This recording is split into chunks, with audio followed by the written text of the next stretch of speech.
Members of the legislature, ladies and gentlemen, it is my privilege and honor to introduce to you the governor of the state of Florida, Ron DeSantis.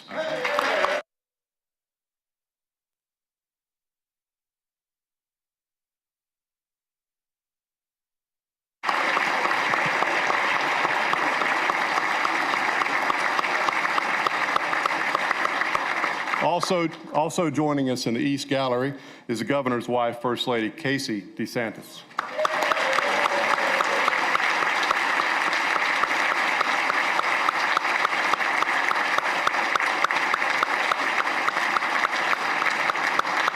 Thank you. Members, family, friends, and guests, the governor of the state of Florida. Okay. Well, thank you so much. Thank you, Mr. Speaker, Mr. President, members of the cabinet and the legislature, and fellow citizens. Florida leads. We lead with purpose and conviction. We lead with determination and strength. We lead with faith, and we lead with hope. Anyone can hold the helm while the sea is calm. Leadership matters when it's hard. Florida is the leader among states because we lean into challenges, tackle the big issues, and deliver results for the people that we serve. Now, in these endeavors, we're mindful of the adage from an American philosopher, quote, "If you don't know where you're going, you might wind up someplace else." Now, Yogi Berra was right to articulate, as only he could, the need for clear direction. We are guided in our efforts by a strong commitment to the principles on which our country was founded and that have endured for centuries. That our rights come from God, not from government. That constitutional limitations on government's power are essential to preserve liberty. That ours is a government of laws, not a government of men. And that government derives its power from the consent of we the people. The sturdy foundation of American principles is the guide that the free state of Florida must never abandon. We have stood in the breach and protected our people from noxious ideologies and trendy but empty social fads. We chose freedom over fear. We chose education over indoctrination. We have chosen law and order over rioting and disorder. We are proud of our state's accomplishments while we recognize the work that lies ahead. Our rudder is set.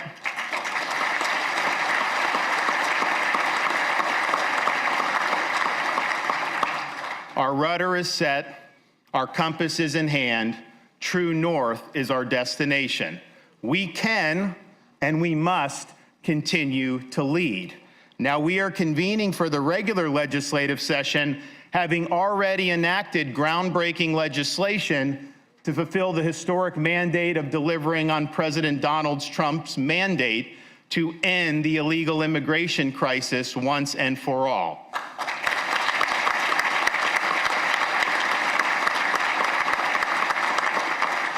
No state has done more, and no state did it sooner than we did in the free state of Florida.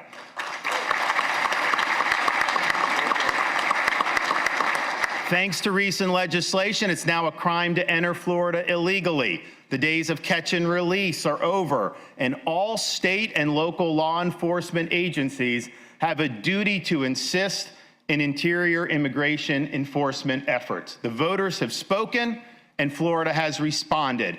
We will be part of the solution, not part of the problem.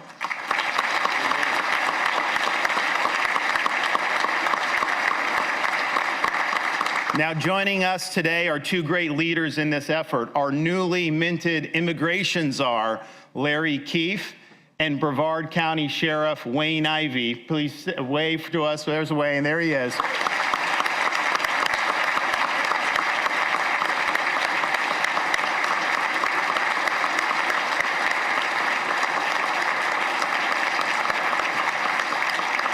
With leaders like Larry and Wayne, Florida will get the job done. We are not a sanctuary state. We are a rule of law state.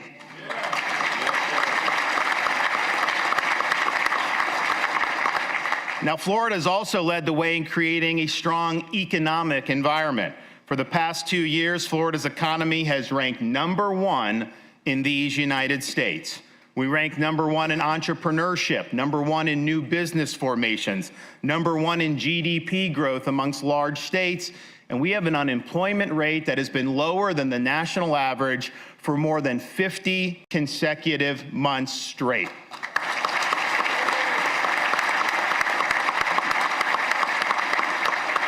We represented the refuge for freedom and sanity during the coronavirus pandemic, not just for other states and throughout our country, but even for people throughout the world. People moved here, businesses flocked to our state, and investment to Florida surged.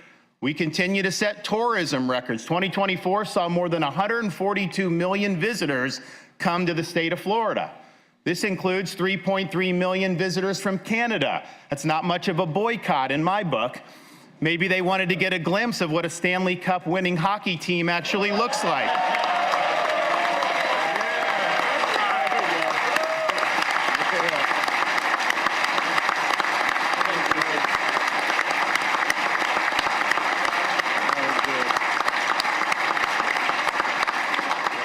Now, the legislature in recent years has enacted historic reforms that have improved economic conditions and has addressed very difficult issues like insurance. Because of these reforms, automobile insurance rates are scheduled to come down this year, between 6 and 10.5% average reductions amongst the 3 largest companies, even as rates continue to skyrocket nationwide. And our homeowners insurance market is seeing stability. 11 new companies have entered the market over the past year.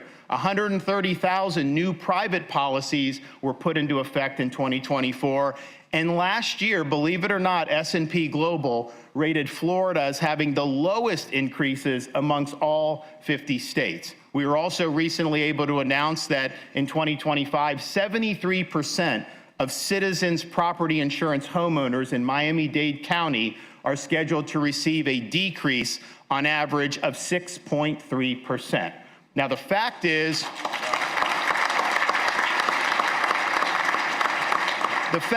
this: the Florida legislature has devoted more time and effort to address insurance reforms over the past few years than at any other time in the history of the state of Florida. Those reductions in auto would not have happened without your reforms, and the stability that we saw in 2024 would not have happened without you taking action. And I hope that the legislature continues these efforts by providing funding for those on the My Safe Florida Home wait list. These are people that have been approved. These are folks that have already been approved. These grants have helped tens of thousands of Floridians harden their home, which has also in many instances led to rate relief. The program is a testament to the legislature's commitment to helping our homeowners. It has made a difference, and it can do so again.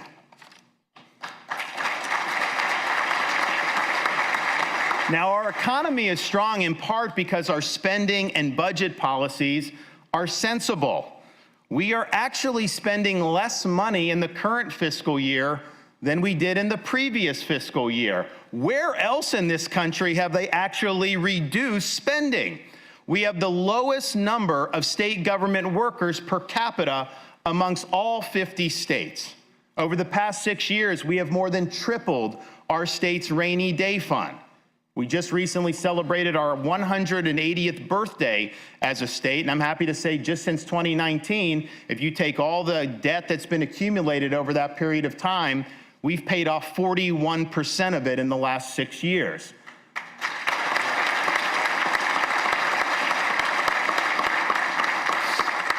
Our state has among the lowest per capita state debts in all of the United States of America. The share of Florida's debt for each Florida citizen is about $660.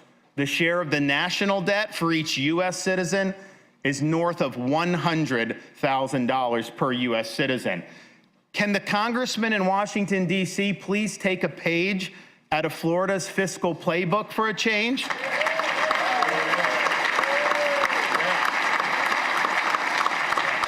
Now, Florida is a free state in part because we are a low-tax state. We have one of the top 5 tax environments in the nation. famously have no income tax, and we've enacted billions of dollars in tax relief over the past 6 years. We must continue to be a friend to the taxpayer. Now, in addition to our traditional tax holidays, I'm proposing we add holidays for marine fuel to help our boaters and anglers enjoy Florida's waters, as well as a Second Amendment summer for the purchases of firearms, ammo, and accoutrements. I know a lot of people in the state will appreciate that. Florida remains the only state in America to tax business rent. And while we've reduced the rate of the tax, it is time to eliminate it altogether.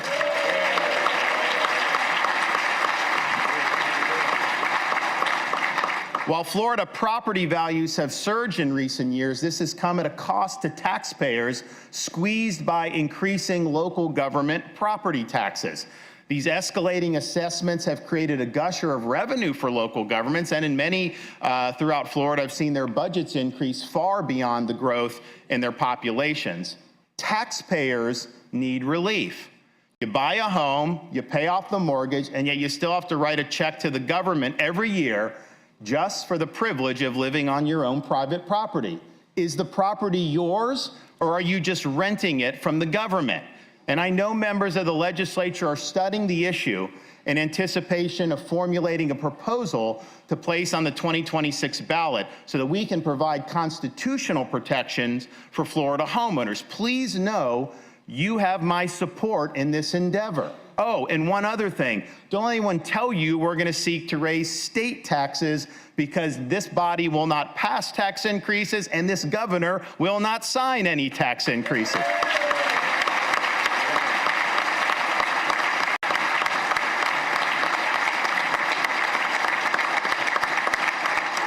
Florida is also led on the issue of education. We've been ranked #1 in America for the past 2 years. We are the top state in America for school choice, and our school choice program has changed lives. Joining us today is Harley McCullough, whose son Thorne is a recipient of Florida's Family Empowerment Scholarship for Unique Abilities. Where are you at? There you go, wave. All right. Yes.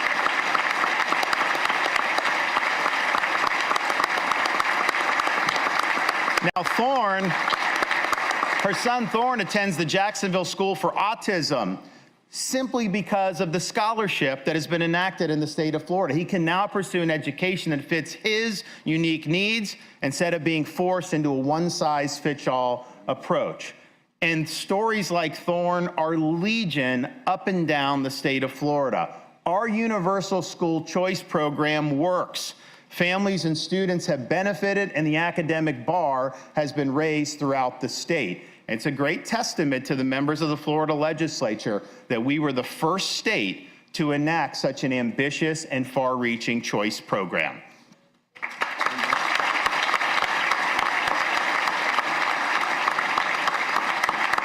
We also recognize the importance of recruiting and retaining great teachers. We have enacted a teacher's Bill of Rights. We've provided protection against coerced union dues, and we have invested a record $4.6 billion towards raising teacher salaries. I'm pleased to be joined by Hernando County teacher Jamie Suarez. Stand up and wave to the crowd.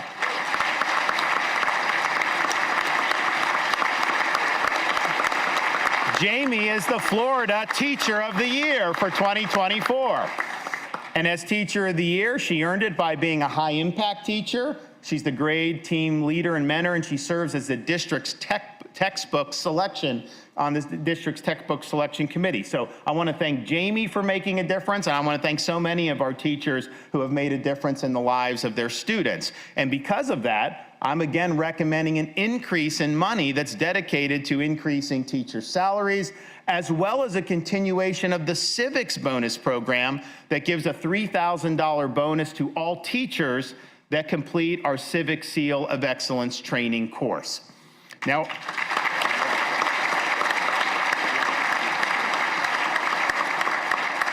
Now, our universities have earned strong commendations, and we currently have 4 state universities ranked within the top 50 for public universities throughout the entire United States. Universities must be dedicated to the pursuit of truth, the promotion of academic rigor and integrity, and the preparation of students to be citizens of this republic. We led the way in Florida by being the first state to eliminate DEI from our higher education system. We continue to lead the way by holding the line on tuition. We have not allowed a tuition increase since I've become governor, and Florida has the lowest in-state tuition in the entire United States of America. Families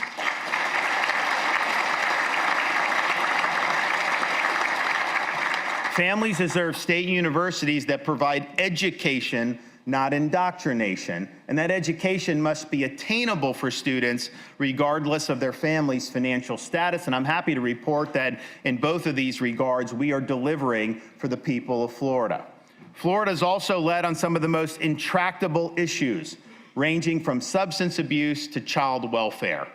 Hope Florida was designed by our First Lady, DeSantis, to transform the way government agencies provided services to our fellow citizens in need. Rather than perpetuate dependence on a great society-style bureaucracy, Hope Florida seeks to use government to connect individuals and families to more than 5,600 faith-based, community, and private sector partners.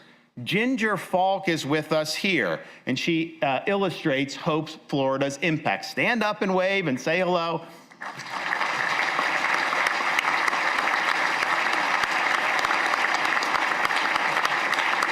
Now, Ginger was struggling to make ends meet, and her goal of becoming a physical therapist seemed like an elusive dream. Thanks to the help of a Hope Florida navigator, Ginger was connected to resources that helped her complete a physical therapy program. She's now a physical therapy assistant, and she's on her way to realizing her dreams. By the end of 2024, Florida has helped nearly 30,000 participants reduce or entirely eliminate their reliance on government assistance. This has provided them with a pathway to financial independence, and it has netted the taxpayers over $108 million in annual savings. In the aftermath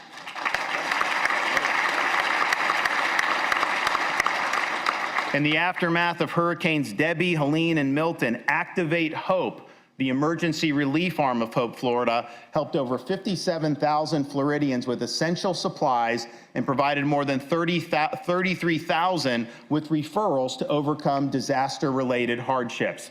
The Hope Florida model is now being replicated by other states around the country.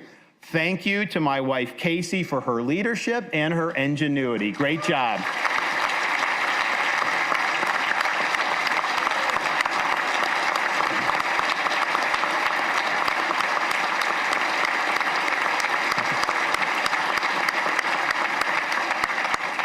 We are fortunate to live in a naturally beautiful state.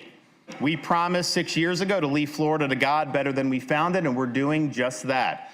The Florida Wildlife Corridor, established in 2021, now spans 18 million acres, with 10 million acres already protected.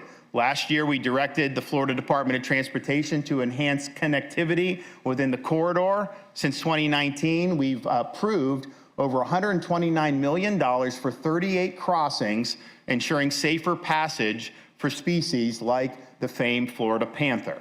We've also shattered records for state support, for Everglades restoration, for water quality improvements, and for beach renourishment.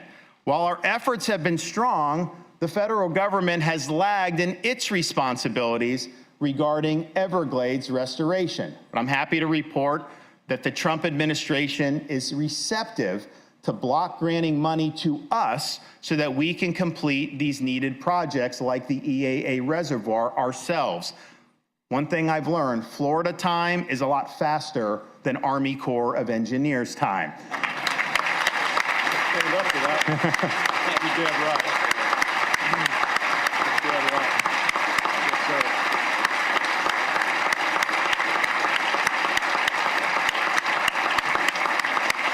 Everglades restoration is the largest environmental restoration project in the entire country and one of the largest in the entire world. We are on the path. We're ahead of schedule from the state perspective, but we need to get this job done once and for all. And so we will be working with the Trump administration to bring that to fruition. Now, our Florida paradise was interrupted by a series of hurricanes over the past year. These storms brought major destruction, but also witnessed a strong emergency response across both the state and local governments. Utility linemen were pre-staged and millions of customers who lost power were restored in record time. Massive amounts of debris were removed, including round-the-clock emergency effort to marshal state assets to remove Hurricane Helene debris in advance of Hurricane Milton. We even had to break open a couple padlocks to be able to get that done. The search and rescue effort was momentous. This includes the rescue of a dog that had been cruelly abandoned on the side of I-75 in advance of Hurricane Milton.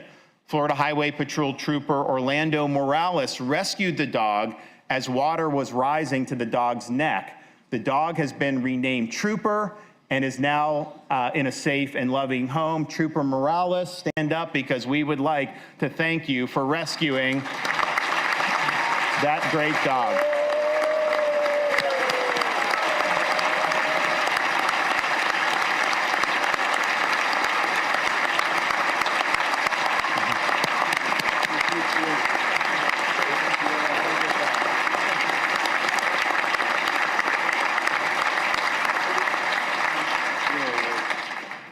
Now, at the state level, we have utilized all available levers, from the Florida Disaster Fund to our small business loan program, to help individuals get back on their feet after these flurry of hurricanes. We are joined by Cannon Gregg, the founder of Pelican Oyster Company. Stand up, my man. Where are you at? There you are.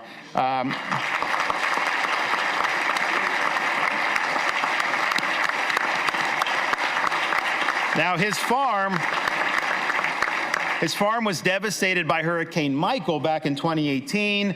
Of course, he rebuilt and then got hit by Hurricanes Helene and Milton. He will be a recipient of grant funds to support rebuilding efforts and to get his business back to normal. The recovery efforts after major hurricanes persist long after the cameras leave. I know more needs to be done, and you can count on me to be supportive of future legislative efforts to help with these important recoveries.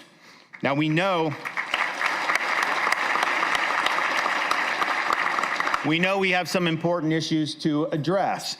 We saw the petition fraud that took place with the amendments 3 and 4, but particularly Amendment 4. We saw how that constitutional amendment process was perverted. We need to clean up the petition fraud, and we need to clean up this out-of-control amendment process, and you in the legislature have the opportunity to do just that and protect Florida's Constitution once and for all.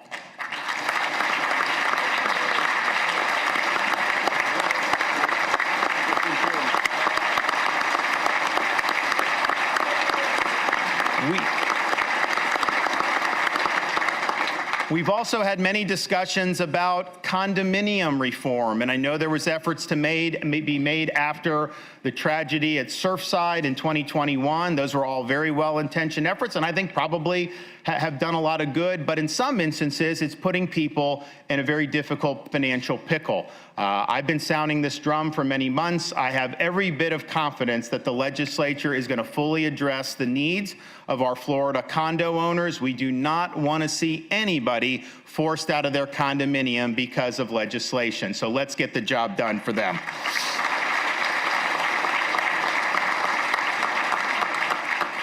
Now, the free state of Florida has not exactly led the way on protecting Second Amendment rights. We have some of the more weak laws on the country compared to our other states who consider themselves conservative. I would ask you to protect people's Second Amendment rights. Look back in instances where legislation may have been passed in recent years, such as shifting the burden on red flag laws, such as taking away the rights of young adults to be able to purchase firearms, such as limiting somebody's ability to both keep and to bear arms, as our Constitution does. We need to be a strong Second Amendment state. I know many of you agree with it, and so let's get some positive reform done for the people of this state of Florida.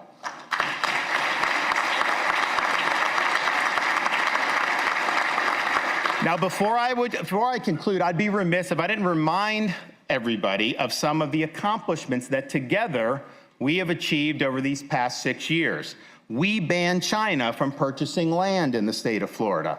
We enacted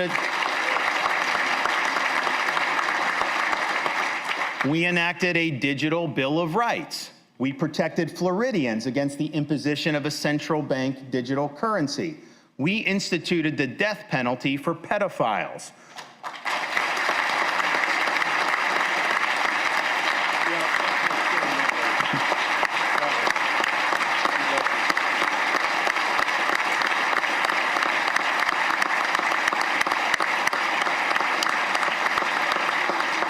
We created a program to accelerate the repayment of state debt, and we've saved hundreds of millions of dollars in interest costs as a result.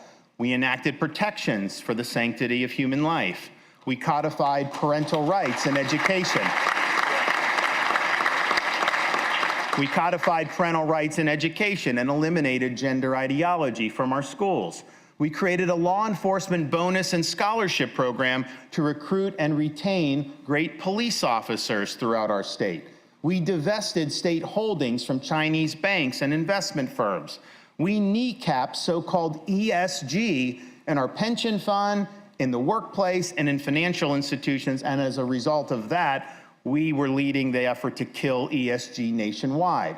We brought transparency and accountability to pharmaceutical companies to lower drug costs. We initiated the Moving Florida Forward program to accelerate over 20 infrastructure and congestion relief projects across the state. We provided billions of dollars in tax relief, including the permanent elimination of sales tax on all essential baby items. Now, I could go on, but in the interest of time, let's just say that working together, we have amassed a record that is without peer anywhere else in the entire country. And to our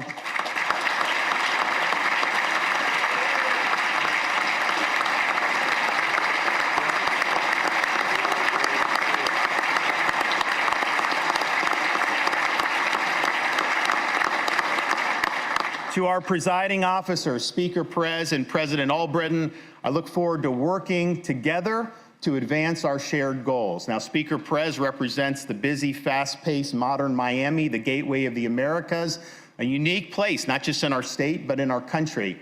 President Albritton represents the Florida heartland, sometimes overlooked, not by me, but by some, but that has served as the backbone of our state for generations. While coming from different backgrounds, these leaders have a strong desire to make Florida a better place. I congratulate them on earning the opportunity to lead their respective chambers, and I look forward to the days ahead.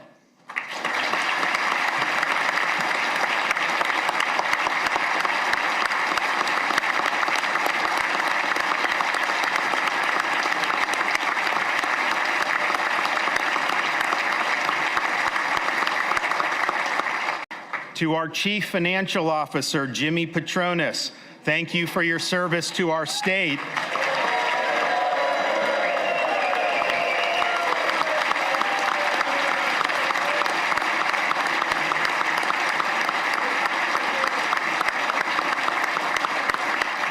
Thank you for your service to our state as you prepare to get called up to the big leagues to serve in the U.S. Congress. My advice is to stay true to the Northwest Florida values that you've lived your life by and don't catch Potomac fever. Oh, and if you can teach them up in Congress to handle the budget like we do down there, then you'll be doing this country a very valuable service.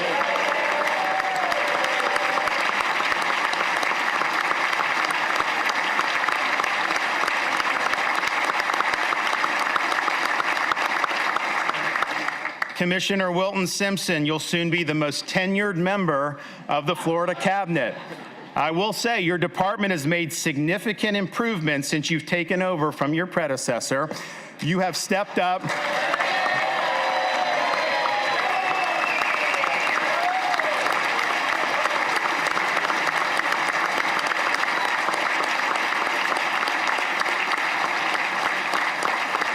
You have stepped up as part of our state's new immigration board to assist in the state's effort to combat illegal immigration. Your department has already done great work, and I thank you for doing that. We have a new Attorney General, James Uthmeyer, who is...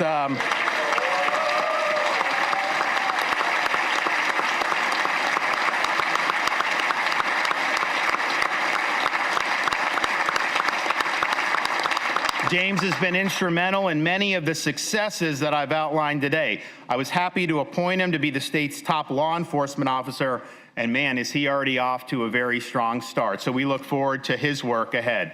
Now, to the members of the legislature, you're entrusted by your constituents to exercise sound judgment on their behalf. You have been more productive than any legislature in America over the past 6 years, and you should be proud of that work, and you should be proud of your willingness to serve.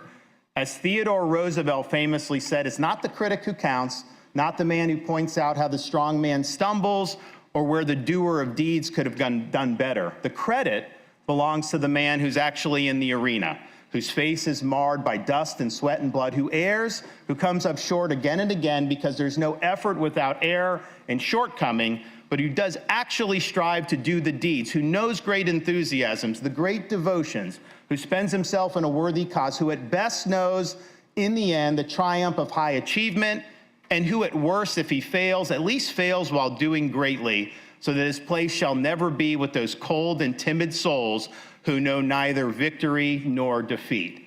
My friends, we have great opportunities over the next 60 days. The people of Florida are watching. Let's work together to solidify our successes and address the challenges before us.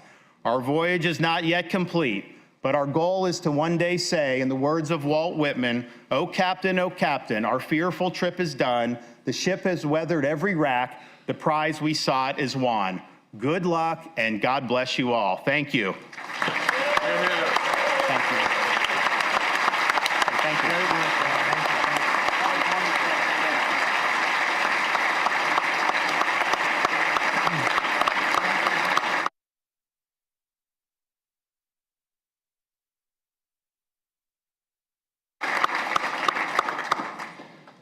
The escort committee will please come forward to the rostrum and escort the governor from the chamber. He left? He gone? He gone. All right. Okay, well, I guess it's time to turn it back over. All right. Good job.